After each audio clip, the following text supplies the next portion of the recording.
So let's talk about the incident management process. First of all, you need to know it's a continual process. We do have a starting point and an ending point, but it just keeps cycling.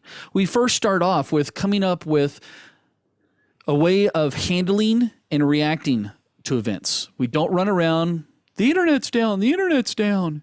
How are we going to handle events? What's the reaction? Well, that could be based off of prioritization. We also need to look at the detection and examination of those issues. That's then typically followed by sorting and ranking. There's that prioritization. After we've done that, we're going to notify. And I don't care how much it hurts, especially if it's your company and it's affecting the bottom line of the company. You have to notify people. Oh man, especially if it comes to some type of compliance or if it's an issue that is a federal crime. After notification, containment. That's when we don't try to contain right away. Sometimes doing that, trying to do containment first, makes it so that the examination and detection phase gets skipped.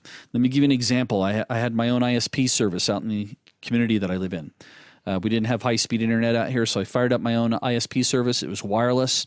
And one day I had a customer call up and say, hey, Dale, this is garbage. I'm not getting good speeds. And I looked at his antenna, and he'd been pulling down, and this is going to age me a bit here, but this is back when 512K was broadband.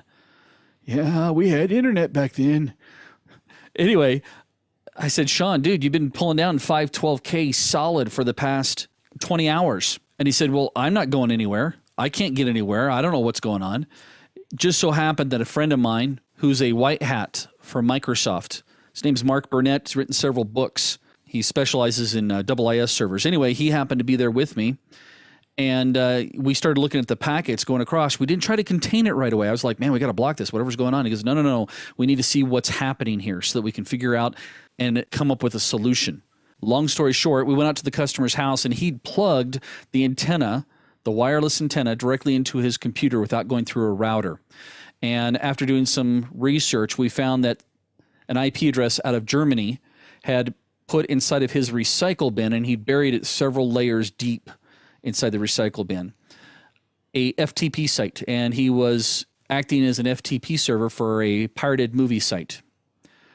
And this, again, will age it. The movies he had up and running or they had put up there and everybody was downloading from him was Charlie's Angels and Lord of the Rings 2. So after I got my copies of it, we then... Ooh. No, I'm kidding. But we were able to, before we contained it, we figured out what was causing the problem.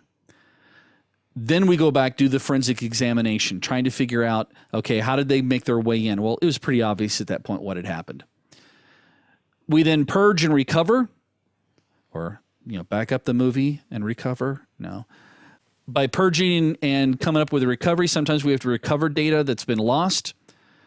We then go through and write down and document our post-incident actions. There should be some documentation in play because guess what? Someday you may not be there or you may be on vacation and I don't want to be bugged about it. When I'm on vacation, there needs to be some documentation so that people know what to do the next time it happens.